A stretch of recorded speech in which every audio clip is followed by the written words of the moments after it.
수요예배 오신 사랑하는 온세안교회 성도님들을 예수님의 이름으로 환영하고 축복합니다. 오늘도 은혜로운 예배를 주님께 드리기를 소망합니다. 다같이 사도신경하심으로 신앙고백 하나님께 올려드리겠습니다. 전능하사 천지를 만드신 하나님 아버지를 내가 믿사오며 그 외아들 우리 주 예수 그리스도를 믿사오니 이는 성령으로 잉태하사 동정녀 마리아에게 나시고 본디오 빌라도에게 고난을 받으사 십자가에 못 박혀 죽으시고 장사한 지 사흘 만에 죽은 자 가운데서 다시 살아나시며 하늘에 오르사 전능하신 하나님 우편에 앉아 계시다가 저리로서 산 자와 죽은 자를 심판하러 오시리라. 성령을 믿사오며 거룩한 공회와 성도가 서로 교통하는 것과 죄를 사하여 주시는 것과 몸이 다시 사는 것과 영원히 사는 것을 믿사옵나이다. 아멘.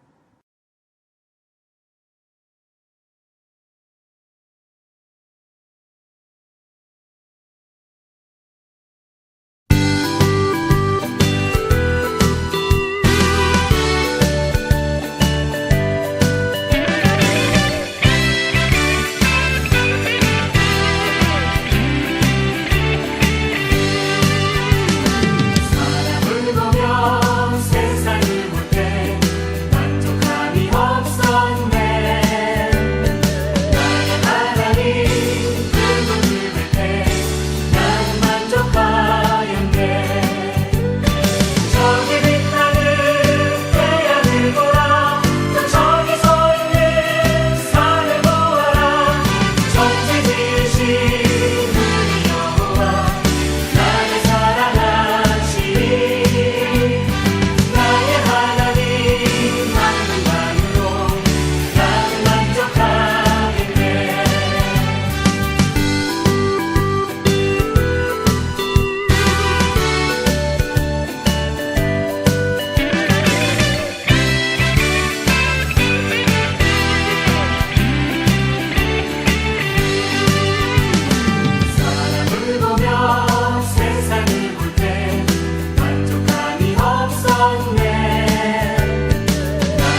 씹히는 들판이나 험한 골짜기라도 주가 인도하는 대로 주와 같이 가겠네.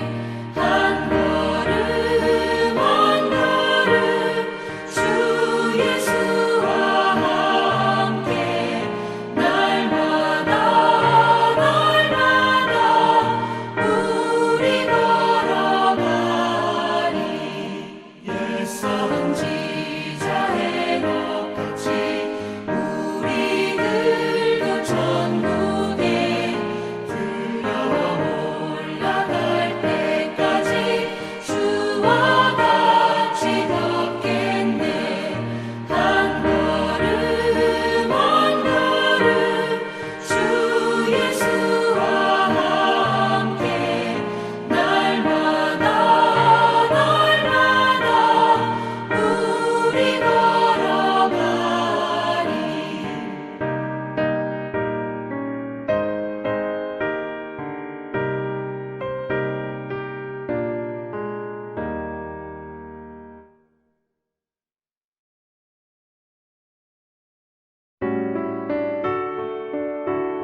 그는 보이지 않아도 날 위해 일하시네. 주 나의 인도자 항상 함께 하시네.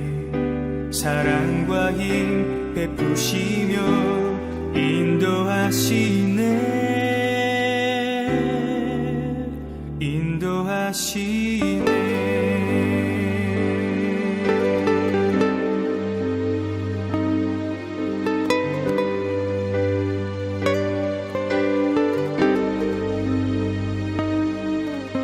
나의 가는 길 주님 인도하시네. 그는 보이지 않아도 날 위해 일하시네. 주 나의 인도자 항상 함께 하시네. 사랑과 힘 베푸시며 인도하시네.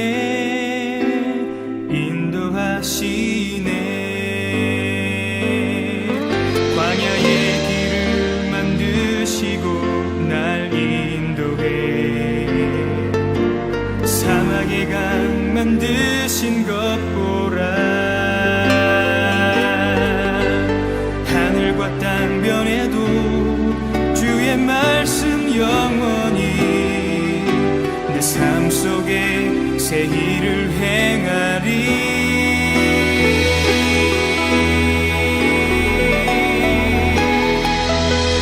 나의 가는 길 주님 인도하시네.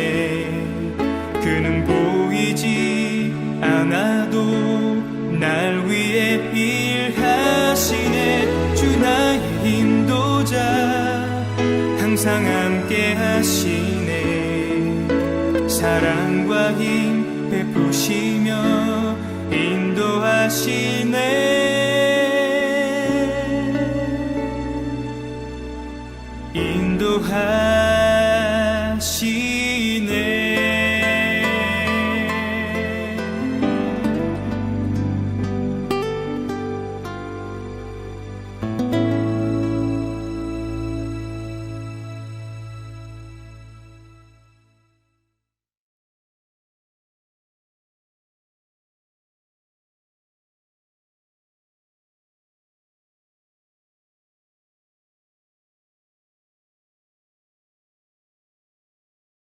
그 후에는 이스라엘에 모세와 같은 선지자가 일어나지 못하였나니 모세는 여호와께서 대면하여 아시던 자요. 여호와께서 그를 애굽 땅에 보내사 바로와 그의 모든 신하와 그의 온 땅의 모든 이적과 기사와 모든 큰 권능과 위엄을 행하게 하심에 온 이스라엘 목전에서 그것을 행한 자이더라. 아멘. 기도하고 말씀도록 하겠습니다. 사랑의 하나님, 오늘도 귀한 말씀을 통하여 우리 사랑하는 성도님들에게 말씀이 주는 평안과 위로를 내려주시기를 기도합니다. 하나님의 살아계신 말씀이 우리 삶 가운데 심겨져 성령의 아름다운 열매를 맺게 하시고 이 땅을 살아갈 지혜와 용기를 얻게 하시기를 기도합니다. 지금 이 시간 말씀을 전하는 사람과 듣는 모든 사람들에게 하나님의 은혜가 충만하게 임할 것을 믿으며 우리를 구원하신 우리 주 예수 그리스도의 이름으로 기도하였습니다. 아멘. 오늘은 그와 같은 자가 일어나지 못하였나니라는 말씀의 제목을 가지고 함께 은혜를 나누고자 합니다. 조선의 정조임금 시대에 활동했던 실학자인 정약용은 법과 과학, 수학, 철학, 행정 등 다양한 분야에서 500여 권의 저서를 남겼습니다. 그를 가리켜 조선의 레오나르도 다빈치라 부를 정도로 한 시대를 풍미한 천재 학자였습니다. 역사가들은 그를 가리켜서 천년에 한 번 나올 만한 인물이라는 평가를 하였습니다. 이렇듯 시대를 넘어서 평가받는 위대한 인물을 말할 때 그와 같은 사람은 다시 나지 못할 것이라고 합니다. 성경에도 그와 같은 평가를 가진 사람이 있습니다. 오늘 말씀 10절은 모세를 평가하기를 그와 같은 선지자가 다시 일어나지 못하였다라고 평가합니다. 모세의 이야기를 마무리하면서 모세는 어떤 삶을 살았기에 이러한 평가를 받았는지 말씀을 통해 살펴오고 우리들의 삶도 도전받기를 소망합니다. 첫째로 모세는 하나님과 대면하여 알던 사람이었습니다. 신명기 34장 10절 말씀입니다. 모세는 여호와께서 대면하여 아시던 자요. 모세를 위대한 선지자로 기억할 때 우리가 주목해야 하는 것은 그가 무엇을 했느냐보다 더욱 기억되어야 할 부분이 있습니다. 그것은 모세가 보통의 선지자들과는 달랐다는 점입니다. 성경을 통해 우리는 여러 선지자들의 이야기를 만납니다. 대부분 선지자들은 하나님의 메시지를 이스라엘 백성에게 전달할 사명을 가지고 하나님의 영광을 위해서 삶을 살았습니다. 그럴 때 그들은 보통 꿈과 환상을 통해서 하나님의 메시지를 전달받았습니다. 민수기 12장 6절 말씀입니다. 너희 중에 선지자가 있으면 나 여호와가 환상으로 나를 그에게 알리기도 하고 꿈으로 그와 말하기도 하거니와. 민수기 말씀처럼 흠많은 사람이 하나님을 직접 만날 수 없기 때문에 하나님은 꿈이나 환상을 통해서 선지자들에게 말씀하셨습니다.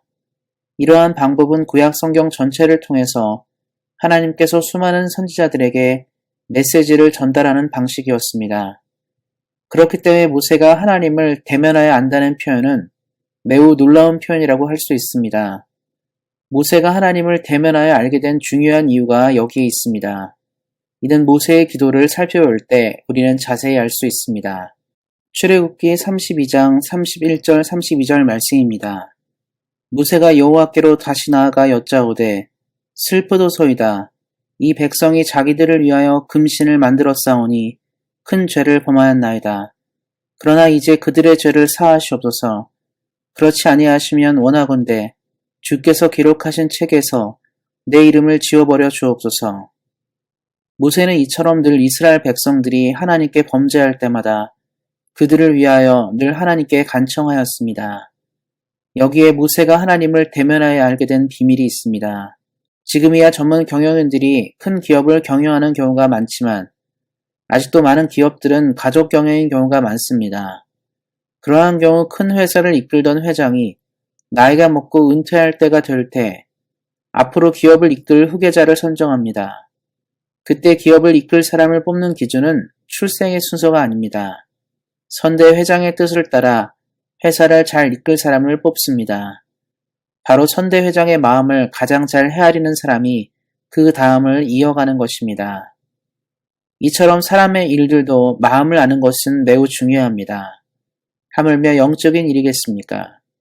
영적인 일들의 핵심은 사람의 마음이 아닌 하나님의 마음을 아는 것입니다. 모세는 철저하게 하나님의 마음을 먼저 헤아리는 사람이었습니다.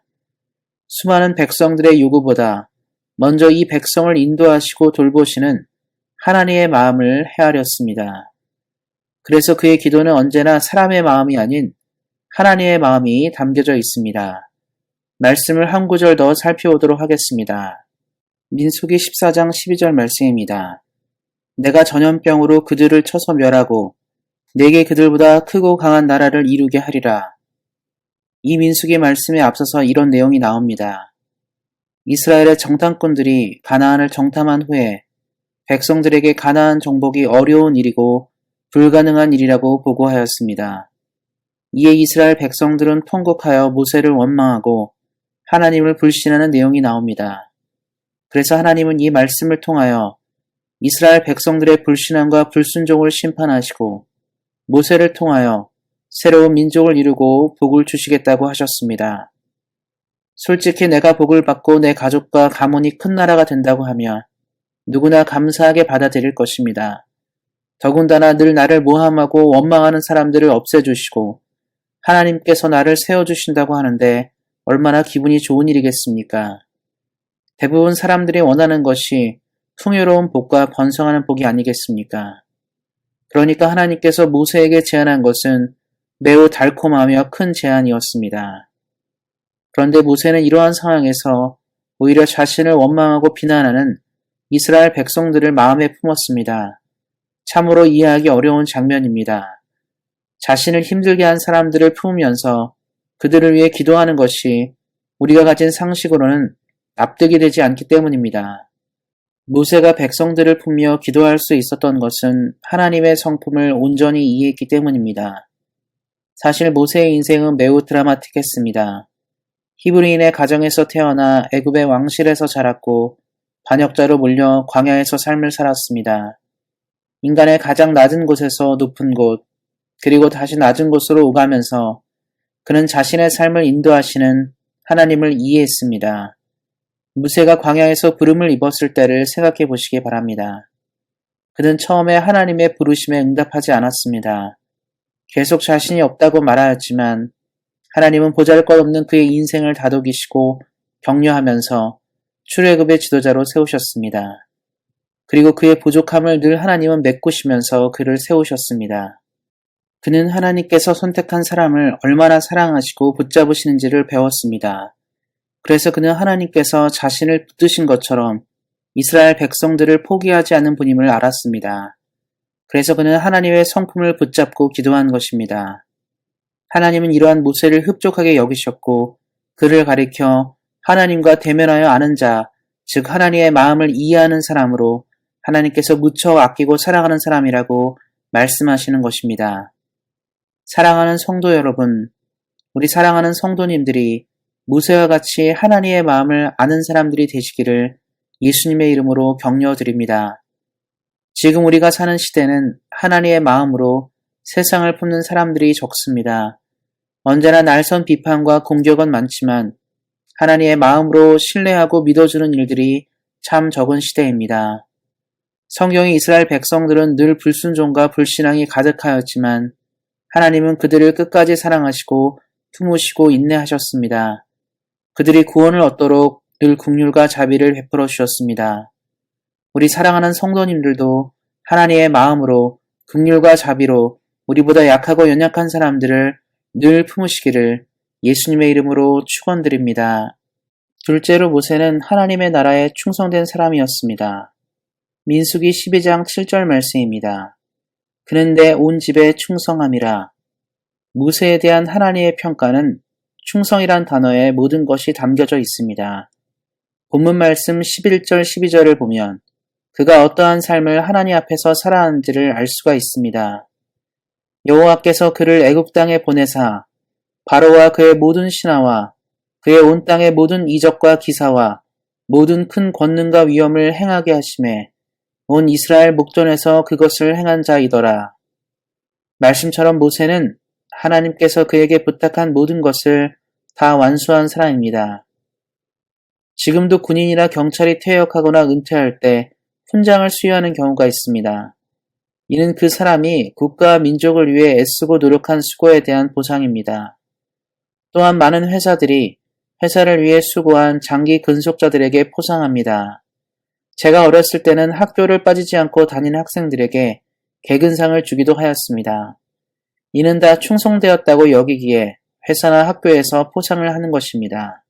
이와 같이 한 분야에서 최선을 다하고 수고한 사람들을 충성되이 여겨 적절한 포상을 제공합니다.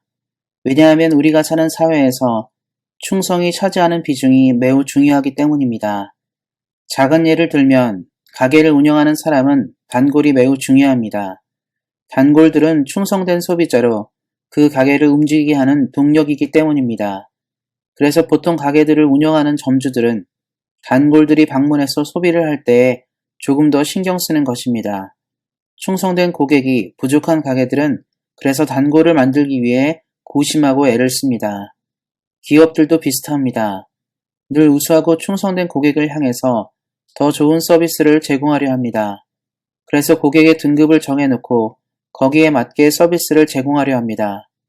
젊은이들은 카페나 레스토랑에 회원카드를 이용하여 포인트를 쌓고 그러는 이유가 다 여기에 있습니다.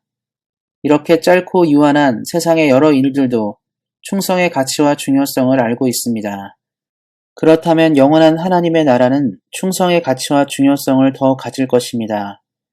사실 신앙생활은 충성의 문제입니다. 저는 어려서부터 신앙생활을 했고 올해로 거의 40년이 되었습니다. 그리고 돌아보면 함께 신앙생활을 했던 사람들 중에 상당수가 믿음에서 이탈한 경우도 있고 혹 교회를 다닌다 하더라도 이전의 뜨거운 신앙보다 미지근하게 믿는 경우도 많이 보았습니다. 처음 믿음을 끝까지 유지하는 게 결코 쉬운 일이 아니며 게다가 헌신은 더욱 어렵습니다. 시간이 흐르고 점점 나이를 먹게 되면 우리는 열심에서 마음과 생각이 멀어지기 때문입니다.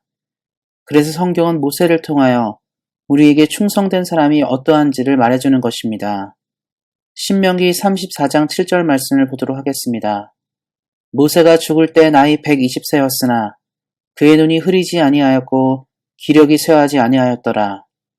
모세는 말씀에도 나왔듯이 죽는 그 순간까지 건강을 유지한 사람입니다.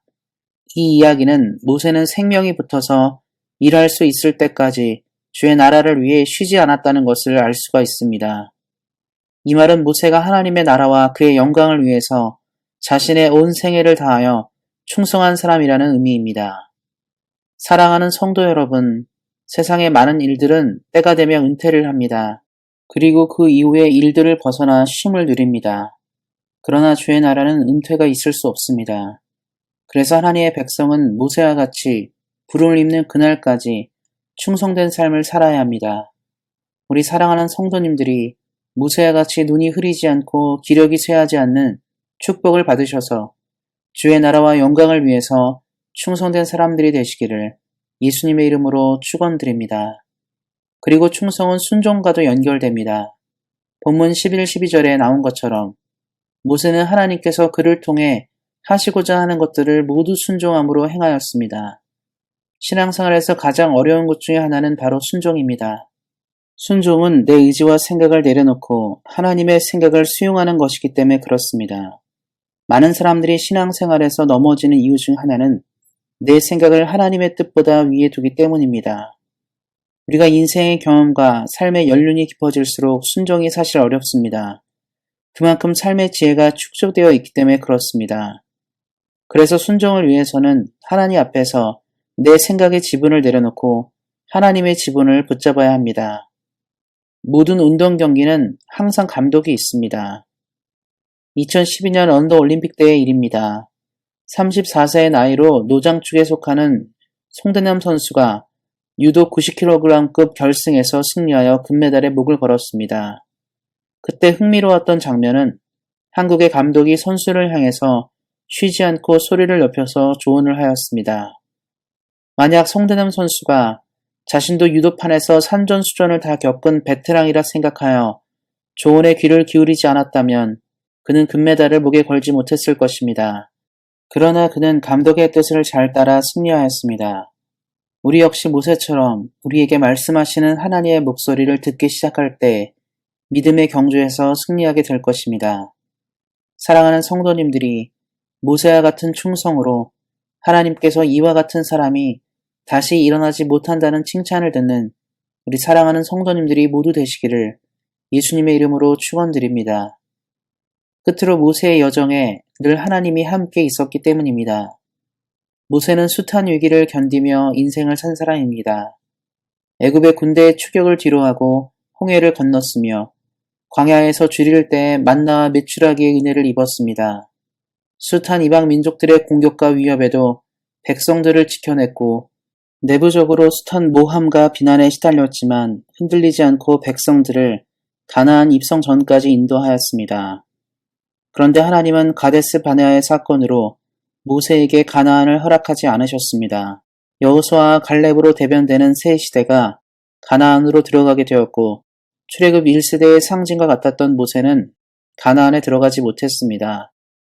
보통 사람 같으면 하나님께 항의했을 것입니다. 숱한 고생과 고난을 다 견뎌내고 가나안만 바라보고 온 그에게 가나안 입성이 허락하지 않는다는 것은 매우 부당하기 때문입니다. 우리가 세상을 살면서 가장 억울하고 힘들 때는 우리가 한 공로가 다 잊혀지고 정당한 대가를 받지 못할 때입니다. 많은 사람들이 상처를 받는 주된 이유가 애쓰고 수고한 자신을 다른 사람들이 알아봐주지 않을 때입니다. 모세는 어쩌면 출애굽의 영웅으로 그 가치를 인정을 받아도 가장 많이 받아야 하는데 그에게 가장 큰 상급인 가나안이 허락되지 않았습니다. 그런데 참 재미있는 것은 모세가 항의하거나 부당하다고 이야기하는 부분이 전혀 성경에 나오지 않습니다. 그냥 신명기 34장 1절부터 4절을 보면 단지 하나님이 가나안의 전경을 모세에게 보이시고 그가 들어가지 못할 것이라는 이야기만 나옵니다. 모세도 사람이기에 억울할 만도 할 텐데 모세는 이에 대해 아무런 언급이 없습니다. 그 이유는 바로 모세가 가나안의 참 뜻을 이미 알았기 때문입니다. 그는 이미 하나님과 깊은 동행을 통해 인생에서 가장 중요한 것은 눈에 잡히고 보이는 물질적인 어떤 것이 아님을 알았습니다. 다른 말로 하면 하나님과 함께하지 않으면 가나안도 의미가 없고 하나님과 함께하면 광야도 의미가 있는 곳임을 알았습니다. 그가 애굽의 왕자로 있을 때 그토록 원하던 하나님의 꿈이 거기엔 없었습니다. 그러나 그가 광야에서 목자로 있을 때 그가 바라던 그 꿈이 거기에 있었습니다. 결국 삶의 가장 중요한 것은 하나님과 동행임을 그는 배웠습니다. 모세의 여정에 언제나 하나님이 그와 함께 계셨습니다. 그가 가나안에 가지 못한다 하더라도 그는 후회될 것이 없습니다. 이제 영원히 하나님과 함께 할 것을 알았기 때문입니다. 모세가 위대한 하나님의 사람으로 기억된 것은 그가 하나님과 함께 삶을 보냈기 때문입니다. 사랑하는 성도 여러분, 말씀을 맺고자 합니다. 우리는 믿음을 가지고 살아가는 사람들로 우리에게 가장 필요한 것은 하나님입니다. 그래서 우리는 누구보다 하나님의 마음을 알기에 애써야 합니다.